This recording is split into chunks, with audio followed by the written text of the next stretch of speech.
नमस्कार साथियों, मैं सुनील को स्वागत करता हूं आज फिर एक नए वीडियो में। आज के इस वीडियो में मैं आपके लिए लेकर आया हूं ट्रिपल सी परीक्षा में पूछे आने वाले वो 40 क्वेश्चन जो ट्रिपल सी परीक्षा में बार बार पूछ जाते हैं और संभवतः आपके एग्जाम में भी पूछ जाएंगे। इसलिए इस वीडियो को बिना स्किप किए हुए अंत तक देखना है। जैसा कि आप सभी जानते हैं कि आपकी एग्जाम डेट आ चुकी है और आज 27 अगस्त भी हो चुका है, तो अपनी तैयारी में बिल्कुल लग जाए क्योंकि आपका एग्जाम अब ज़्यादा दिन बिल्कुल नहीं बचा हुआ है, बहुत बहुत 3-4 दिन बचा हुआ है। तो आपके लिए मैंने एक मैराथन क्लास बनाई थी जो लगभग 3.5 घंटे की है। मैंने उसकी लिंक वीडियो के डिस्क्रिप्शन बॉक्स में दे रखी है, आप यहाँ पर देख सकते हैं। उसका थंबनेल भी लगा हुआ है। तो इस वीडियो के बाद आपको उस मैराथन क्लास को देखना है क्योंकि हमने उसमें टॉप 550 प्लस क्वेश्चन कराए हैं जो आपके ट्रिपल सी एग्जाम के लिए बहुत महत्वपूर्ण होंगे। उस वीडियो में हमने जो 350 क्वेश्चन है उसमें ऑब्जेक्टिव क्वेश्चन है, इसके बाद 100 क्वेश्चन ट्रू फॉल्स के हैं, ट्रू और शॉर्टकट की 50 हैं और 60 फुल फॉर्म है। सारा कुछ है आपको इस वीडियो में। तो इस क्लास के बाद आपको उस मैराथन क्लास को जरूर देख लेना है। और यदि आप चैनल पर नए आए हो तो चैनल को सब्सक्राइब कर लीजिए और वीडियो को लाइक करके अपने उन दोस्तों में शेयर कर दीजिए जो जिनका भी ट्रिपल सी का एग्जाम होने वाला है, क्योंकि आपके एग्जाम तक हम 1 से 2 वीडियो और ऐसी लाएंगे जो आपके ट्रिपल सी परीक्षा के लिए बहुत ही महत्वपूर्ण होंगे। तो चलिए शुरू करते हैं क्वेश्चन नंबर 1 से कि क्वेश्चन नंबर 1 में क्या पूछा गया है। क्वेश्चन नंबर 1 में डिजिटल लॉकर सेवा का मुख्य उद्देश्य क्या है। जो डिजिटल सेवा लॉकर होती है, जो डिजी लॉकर सेवा होती है, आखिर इसका मुख्य उद्देश्य क्या होता है।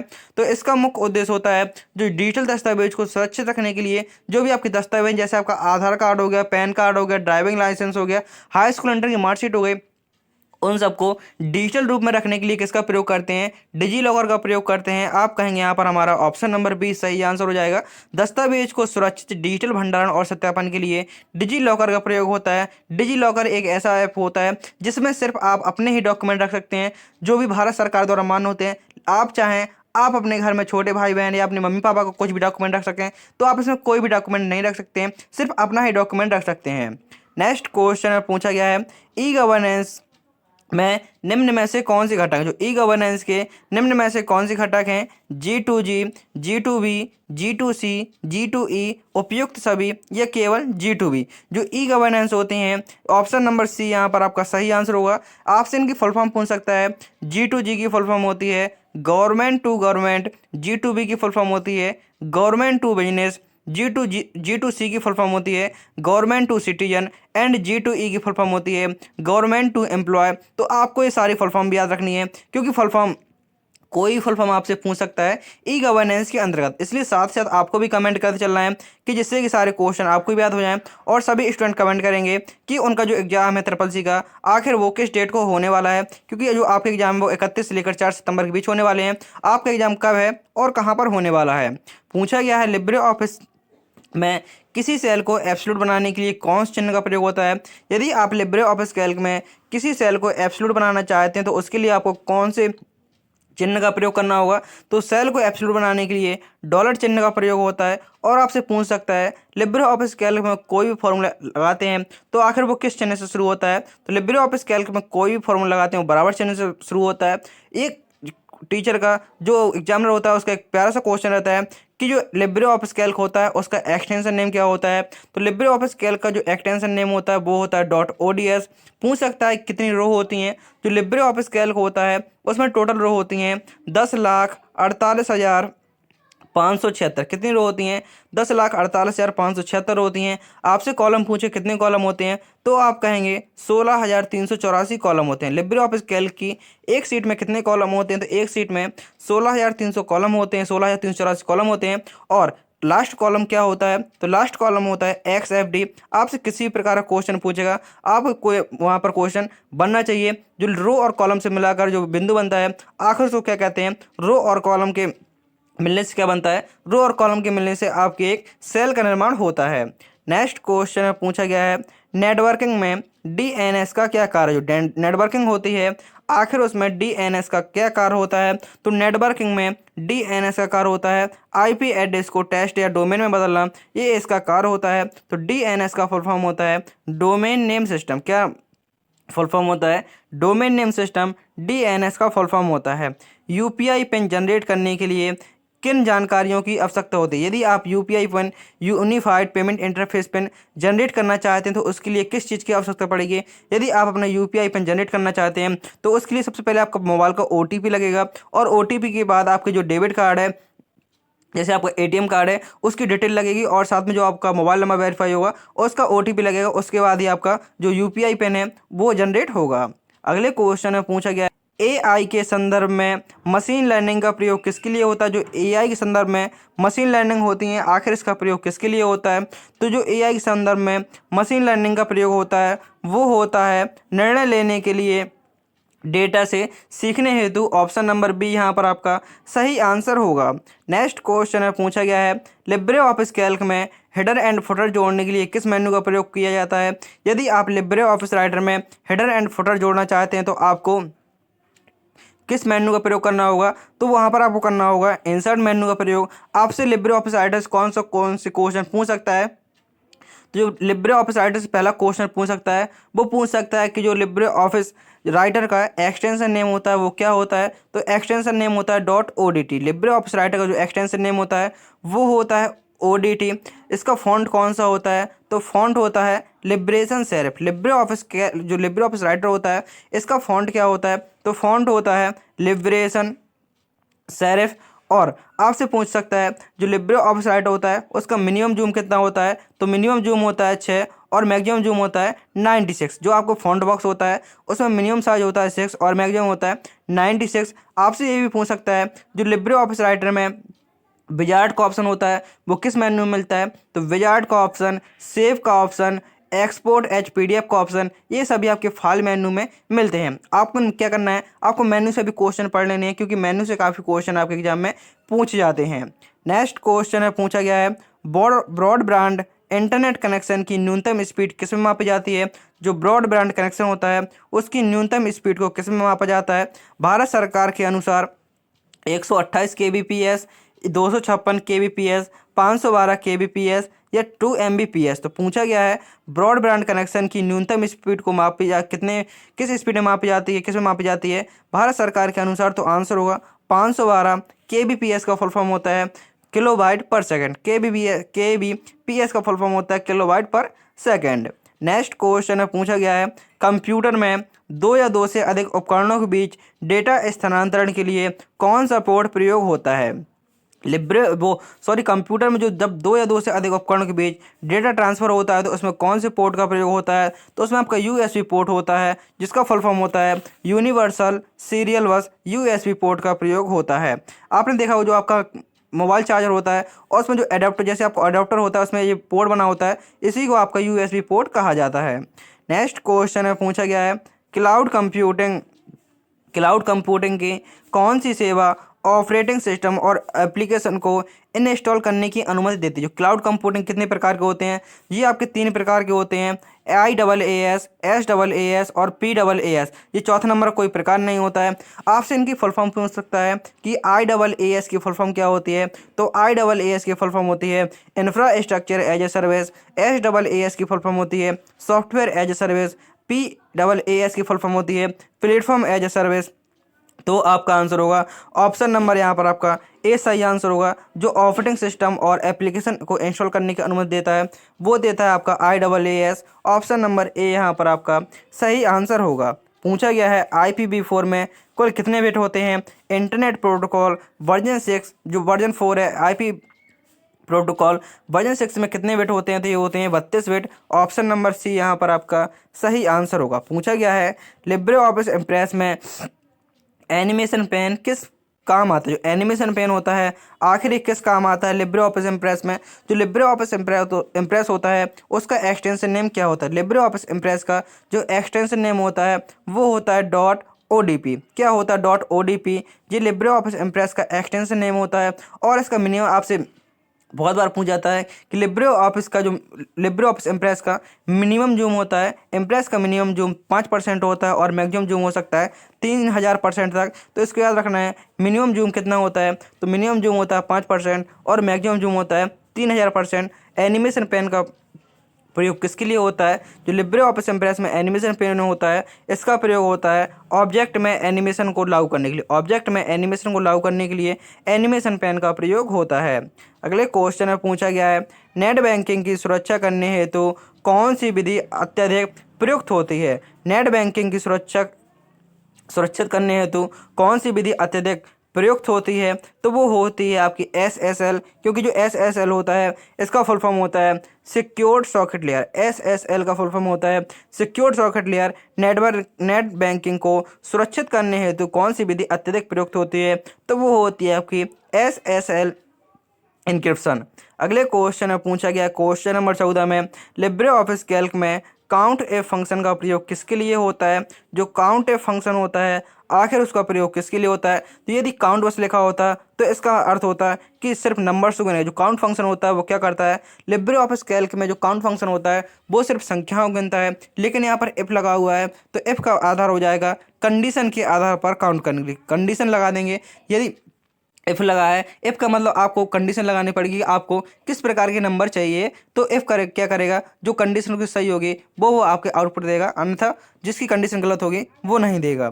नेक्स्ट क्वेश्चन पूछा गया है, फिशिंग शब्द किस प्रकार की गतिविधि को परिभाषित करता है। जो फिशिंग शब्द है आखिर ये किस प्रकार की गतिविधि को परिभाषित करता है, तो जो फिशिंग शब्द होता है यह हमारे अवैध रूप से निजी जानकारी चुराने के लिए उपयोगी होता है। क्या होता है, इसका प्रयोग किसके लिए होता है फिशिंग का, तो ये आपका एक साइबर अटैक होता है, इसका प्रयोग होता है अवैध रूप से क्या होगा आपकी जानकारी चुराने की कोशिश करता है, वो फिशिंग कहलाता है। नेक्स्ट क्वेश्चन में पूछा गया है क्वेश्चन नंबर 16 में, HTML एक प्रोग्रामिंग भाषा है। जो HTML है क्या यह एक प्रोग्रामिंग भाषा है, तो आप कहेंगे नहीं, क्योंकि जो HTML का फुल फॉर्म होता है हाइपर टेक्स्ट मार्कअप लैंग्वेज, और यह क्या है, तो यह एक मार्कअप लैंग्वेज है ना कि प्रोग्रामिंग भाषा। नेक्स्ट क्वेश्चन पूछा गया है क्वेश्चन नंबर 17 में, AI का प्रयोग गूगल असिस्टेंट में होता है। जो AI होता है क्या इसका प्रयोग गूगल असिस्टेंट में होता है, तो आप कहेंगे आंसर होगा सही। नेक्स्ट क्वेश्चन, क्योंकि जो आपके एग्जाम में 60 क्वेश्चन आते हैं वो ऑब्जेक्टिव आते हैं, यहाँ पर थोड़ी चर्चा कर लेते हैं। 60 क्वेश्चन आते हैं वो ऑब्जेक्टिव आते हैं, 40 क्वेश्चन आते हैं ट्रू फॉल्स के आते हैं, टोटल 100 क्वेश्चन आते हैं, कोई नेगेटिव मार्किंग नहीं है। आपको 100 में 100 क्वेश्चन करने हैं और वहाँ पर आपको समय मिलेगा 1.5 घंटे का मिलेगा, कोई नेगेटिव मार्किंग नहीं है, पूरे में पूरे क्वेश्चन करने हैं। और यदि आपके 100 में से 50 क्वेश्चन भी सही हो जाते हैं तो आप वहाँ पर SSC पास हो सकते हैं बहुत ही आसानी से। तो आपको क्या करना है, लगभग 50 क्वेश्चन को सही करना है, जिससे कि आप SSC एग्जाम को बहुत ही आसानी से कर सकें। और अभी भी आपके पास समय है 3 से 4 दिन का, आप बिल्कुल तैयारी में लग जाइए। यकीन मानिए आप अपने SSC एग्जाम को बहुत ही अच्छे से क्लियर कर सकते हैं। नेक्स्ट क्वेश्चन में पूछा गया है, लिब्रे ऑफिस राइटर में .docx फॉर्मेट की फाइल सेव नहीं की जा सकती, तो आंसर होगा फॉल्स, क्योंकि हम इसमें इसको चेंज कर सकते हैं, चेंज कर इसको सेव कर सकते हैं। अगले क्वेश्चन में पूछा गया है, SSL एक प्रकार की सुरक्षा प्रोटोकॉल है। जो SSL है क्या यह एक प्रकार का सुरक्षा प्रोटोकॉल है, तो आंसर होगा आपका ट्रू। नेक्स्ट क्वेश्चन, IPv6 में 128 बिट होते हैं। जो IPv6 होता है क्या इसमें टोटल 128 बिट होते हैं, तो आंसर होगा ट्रू। एग्जाम में आपसे इसकी फुल फॉर्म पूछ जाती है, IPv6 की फुल फॉर्म क्या होती है, तो इसकी फुल फॉर्म होती है इंटरनेट प्रोटोकॉल वर्जन 6, ये इसकी फुल फॉर्म होती है। DNS का प्रयोग केवल ईमेल सर्विस में होता है। जो DNS होता है क्या इसका प्रयोग केवल ईमेल सर्विस में होता है, तो आपसे ईमेल से जो क्वेश्चन बन सकते हैं मैं आपको यहाँ पर सारे क्वेश्चन बता रहा हूँ। पहला क्वेश्चन बनता है कि ईमेल का आविष्कार कब हुआ था, तो ईमेल का आविष्कार हुआ था वो हुआ था सन 1971 में। किसके द्वारा, तो रे टॉमलिंसन द्वारा ईमेल का आविष्कार हुआ था। आपसे पूछ सकता है ईमेल में CC का अर्थ क्या होता है, CC होता है इसका अर्थ क्या होता है, तो ईमेल में CC का अर्थ होता है कार्बन कॉपी। और वहीं आपसे पूछे BCC का अर्थ क्या होता है ईमेल में, तो BCC का अर्थ होता है ब्लाइंड कार्बन कॉपी। ईमेल में CC का अर्थ कार्बन कॉपी। ये 4 क्वेश्चन में से कोई क्वेश्चन पूछ सकता है, तो आपको यहाँ पर बनने चाहिए। नेक्स्ट क्वेश्चन इसमें पूछा गया था, DNS का प्रयोग केवल ईमेल सर्विस में होता है, तो आंसर होगा फॉल्स। DNS का प्रयोग सभी नेटवर्क एप्लीकेशन में होता है, तो आंसर होगा यहाँ पर आपका गलत। अगले क्वेश्चन में पूछा गया है, लिब्रे ऑफिस कैल्क में एक वर्कबुक में 3 वर्कशीट हो सकती हैं। जो लिब्रे ऑफिस कैल्क होता है क्या उसमें एक वर्कबुक में 3 वर्कशीट हो सकती हैं, तो आंसर होगा फॉल्स, क्योंकि इसमें असीमित सीट हो सकती हैं। असीमित सीट किस प्रकार से हो सकती हैं, जितना बड़ा आपका कंप्यूटर होगा, मीन्स जितने भी आपके कंप्यूटर में एक्सेस करने की क्षमता होगी उतनी ही वो वर्कशीट लेते जाएगा। तो क्या ये नहीं कह सकते कि सिर्फ 3 सीट हो सकती हैं, आपके डिवाइस के अनुसार वो सपोर्ट करेगा कि कितनी सीट को वो, लेकिन 3 बहुत कम है, इसमें बहुत ज़्यादा सीटें हो सकती हैं। पूछा गया है, ई गवर्नेंस से पारदर्शिता बढ़ती है। जो ई गवर्नेंस होता है क्या इससे पारदर्शिता बढ़ती है, तो आप कहेंगे सही, क्योंकि ई गवर्नेंस के माध्यम से जैसे कि आप कोई काम करना होता है पहले आपको कहीं जाना यहाँ जाना, लेकिन आप क्या है आप ऑनलाइन काम करा सकते हैं और वो काम आपके द्वारा जो कराया जाता है वो ऑनलाइन आपके सामने कराया जाएगा और आप डायरेक्ट किसी प्रोसेस को सरकार द्वारा या सरकार तक भेज सकते हैं।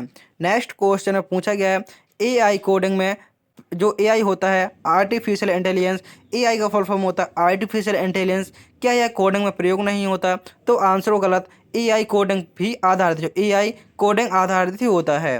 नेक्स्ट क्वेश्चन में पूछा गया है गूगल पे केवल एक वॉलेट ऐप है, यूपीआई से इसका कोई संबंध नहीं। जो गूगल पे है क्या यह एक वॉलेट ऐप है, इससे यूपीआई कोई संबंध नहीं। तो आप कहेंगे गलत, क्योंकि जो हमारा यूपीआई जो गूगल पे है वह यूपीआई आधारित ही है। गूगल पे से क्या करते हैं, आप कहेंगे सर हम पैसों का ट्रांसफ़र करते हैं गूगल पे और फ़ोनपे की मदद से।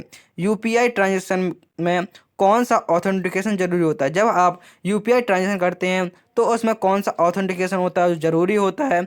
ATM card number, UPI pin, mobile number या पैन कार्ड। तो यहाँ पर आपका आंसर होगा वो होता है आपका यूपीआई पिन। ऑप्शन नंबर यहाँ पर आपका भी सही आंसर हो जाएगा। यदि आपने अभी तक वीडियो को लाइक नहीं किया है तो वीडियो को लाइक कर दीजिए और चैनल को सब्सक्राइब कर दीजिए, जिससे कि नेक्स्ट वीडियो आप तक सबसे पहले आ सके। आपके लिए इतनी मेहनत से वीडियो बनाते हैं तो आपसे सिर्फ छोटी सी अपील रहती है कि आपको चैनल को सब्सक्राइब कर लेना है और अपने दोस्तों में शेयर कर लेना है। नेक्स्ट क्वेश्चन पूछा गया है question number 27, Libre office impress में स्लाइड को ऑटोमेटिकली टाइमर से दिखाने के लिए कौन सा विकल्प होता है? जो लिब्रे ऑफिस इम्प्रेस होता है, जो स्लाइड होती हैं उसमें यदि आप टाइमर लगाना चाहते हैं तो आप किस विकल्प के माध्यम से लगा सकते हैं? तो यदि आपको टाइमर लगाना है तो आप स्लाइड शो पे जाएंगे और स्लाइड शो के पास जाने के बाद स्लाइड ट्रांजिशन में जाकर आप उसमें टाइमर लगा सकते हैं। तो यहाँ पर आपका ऑप्शन नंबर बी सही आंसर हो जाएगा। पूछा गया है आधार इनेबल्ड पेमेंट सिस्टम जो एईपीएस होता है, कौन एईपीएस में प्रमाणीकरण कैसे होता है? जो एईपीएस आपसे सबसे इम्पोर्टेंट है, आपके की फुल फॉर्म बहुत ज़्यादा पूछ जाती है कि एईपीएस की फुल फॉर्म क्या होती है? तो एईपीएस की फुल फॉर्म होती है आधार इनेबल्ड पेमेंट सिस्टम। एईपीएस की फुल फॉर्म होती है आधार इनेबल्ड पेमेंट सिस्टम। और इसमें कौन सा प्रमाणीकरण होता है? जब आप आधार कार्ड से पैसे निकालने जाते हैं तो क्या लगता है आपका? क्या आपका डेबिट कार्ड लगता है? तो आप कहेंगे नहीं। ओटीपी लगता है? नहीं लगता है। पासवर्ड लगता है? नहीं लगता है। आपका सिर्फ बायोमेट्रिक लगता है। आपसे वो कहेगा एक तो थंब लगा दीजिए, कोई फिंगर लगा दीजिए और आपका अमाउंट वहाँ से निकल सकता है। पूछा गया है अगले क्वेश्चन में लिब्रे ऑफिस कैल्क में सब टोटल फंक्शन किसके लिए प्रयोग होता है? जो सब टोटल फंक्शन होता है आखिर इसका प्रयोग किसके लिए होता है? तो लिब्रे ऑफिस कैल्क में जो सब टोटल फंक्शन होता है उसका प्रयोग होता है हिडन रो को छोड़कर परिणाम देने के लिए। जो हिडन रो है उसको छोड़ देगा, बकाया सभी का परिणाम दे देगा, ये होता है सब टोटल। नेक्स्ट क्वेश्चन में पूछा गया है साइबर क्राइम में स्पूपिंग का मतलब क्या होता है? जो साइबर क्राइम होता है आखिर उसमें जो स्पूपिंग होती है उसका मतलब क्या होता है? तो स्पूपिंग मतलब होता है कि पहचान छुपाकर धोखा देना। क्या मतलब होता है? पहचान छुपाकर आपको धोखा देगा, वो क्या कहलाता है? तो वो आपका स्पूपिंग कहलाता है। नेक्स्ट क्वेश्चन में पूछा गया है डिजिटल इंडिया योजना की शुरुआत कब हुई थी? जो डिजिटल इंडिया योजना है इसकी शुरुआत हुई थी सन 2015 में। आपको क्या करना है, आपको जो लिब्रे ऑफिस है, लिब्रे ऑफिस राइटर हो गया, कैल्क हो गया, इम्प्रेस हो गया, आप इनको अपने स्वयं से भी थोड़ा पढ़ सकते हैं Libre office writer Calc impress, क्योंकि इसका काफ़ी वेटेज रहता है Libre office writer Calc impress का। और थोड़ा आईओटी की क्वेश्चन भी पढ़ सकते हैं, क्योंकि हम तो आपके लिए मेहनत कर ही रहे हैं, लेकिन आप यदि स्वयं से भी मेहनत कर सकते हैं तो आप बिल्कुल कीजिए, क्योंकि आपको बहुत सारा उसमें कंटेंट होता है ट्रिपल सी पास होने के लिए। तो आप गूगल से थोड़ा बहुत सर्च करके मंगा सकते हो और वहाँ से पढ़ सकते हैं। आपके डेली वीडियो तो आ ही रहा है, डेली हम लोग मेहनत तो कर ही रहे हैं, लेकिन आप क्या जितना ज़्यादा एक्स्ट्रा पढ़ेंगे उतना ही आपके एग्जाम के लिए हेल्पफुल होगा। पूछा गया अगले क्वेश्चन में लिब्रे ऑफिस राइटर में ऑटो टेस्ट का लिए किसका प्रयोग होता है? यदि आप लिब्रे ऑफिस राइटर में ऑटो टेस्ट का प्रयोग करना चाहते हैं तो आखिर इसका प्रयोग किसके लिए होता है? जो ऑटो टेस्ट होता है उसका प्रयोग होता है बार बार प्रयोग होने वाले टेस्ट को सेव करने के लिए। जो टेस्ट आपका बार बार प्रयोग हो रहा है उसको आप ऑटो टेस्ट की मदद से कर सकते हैं। नेक्स्ट क्वेश्चन में पूछा गया है क्वेश्चन नंबर 33 में कौन इनमें से सॉफ्टवेयर ई गवर्नेंस का उदाहरण नहीं है? कौन सा सॉफ्टवेयर है जिसमें ई गवर्नेंस का एक उदाहरण नहीं है? Digi locker, IRCTC, Aarogya Setu या बीएलसी मीडिया। तो ई गवर्नेंस मतलब होता है कौन सा सॉफ्टवेयर है जो हमारे सरकार से संबंधित नहीं है? तो आप कहेंगे डिजी लॉकर है, यह तो सरकार से संबंधित है, क्योंकि इसमें हम सिर्फ जो सरकारी कागज हैं वही रख सकते हैं। आईआरसीटीसी यह आपके इंडियन रेलवे के लिए होता है। आरोग्य सेतु, और ये आपका ऑप्शन नंबर डी सही आंसर होगा। बीएलसी प्लेयर यह ई गवर्नेंस के अंतर्गत नहीं आता। अगले क्वेश्चन में पूछा गया है SSL का फुल फॉर्म क्या होता है। जो SSL होता है इसका फुल फॉर्म होता है सिक्योर सॉकेट लेयर। SSL का फुल फॉर्म क्या होता है, तो SSL का फुल फॉर्म होता है सिक्योर सॉकेट लेयर। अगले क्वेश्चन में पूछा गया है लिब्रे ऑफिस कैल्क में सेल को मर्ज करने की शॉर्टकट कुंजी क्या होती है। जो लिब्रे ऑफिस कैल्क होता है, यदि आप उसको मर्ज करना चाहते हैं तो सबसे पहले आप फॉर्मेट मेनू पे जाएंगे और सेल को वहाँ से मर्ज कर सकते हैं। मर्ज करने का मतलब होता है दो या दो से अधिक सेल को मिलाकर एक सेल में कन्वर्ट करना। ये मिल मर्ज कहलाता है। सॉरी, मेल मर्ज नहीं, ये मर्ज सेल कहलाता है। मर्ज मेल मर्ज तो उसके लिए होता है कि जो मेल को भेजने के लिए प्रयोग होता है। अगले क्वेश्चन में पूछा गया है गूगल फॉर्म्स किस उद्देश्य के लिए प्रयोग होता है। जो गूगल फॉर्म होते हैं आखिर ये किस उद्देश्य के लिए प्रयोग होते हैं। सॉफ्टवेयर डेवलपमेंट के, सर्वे एंड फीडबैक के लिए, फोटो एडिटिंग या प्रोग्रामिंग। जो गूगल फॉर्म होते हैं आखिर किस उद्देश्य के लिए प्रयोग होते हैं, तो जो गूगल फॉर्म होते हैं वह आपके सर्वे और फीडबैक के लिए प्रयोग होते हैं। सर्वे और फीडबैक के लिए गूगल फॉर्म का प्रयोग किया जाता है। नेक्स्ट क्वेश्चन, आईपी एड्रेस किस प्रकार का एड्रेस होता है। जो आईपी एड्रेस होता है आखिर ये किस प्रकार का एड्रेस होता है, तो आंसर होगा जो आईपी एड्रेस होता है वह हमारा एक लॉजिकल एड्रेस होता है। नेक्स्ट क्वेश्चन में पूछा गया है यूएसबी पोर्ट को किस वर्ष पहली बार प्रयोग में लाया गया था।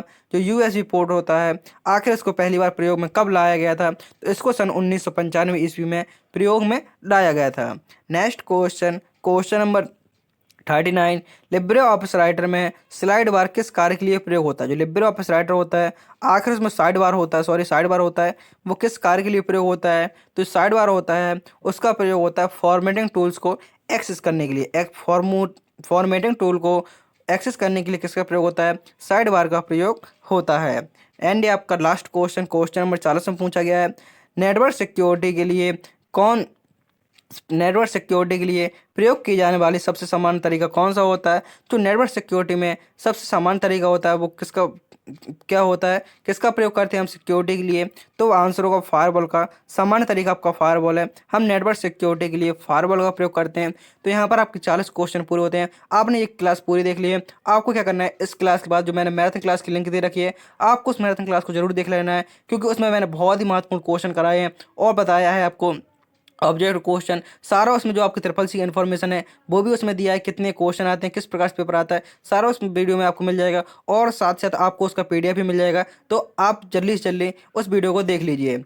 मिलते हैं नेक्स्ट वीडियो में। थैंक यू, टेक केयर, जय हिंद, जय भारत, वंदे मातरम, और चैनल को सब्सक्राइब जरूर कर लें।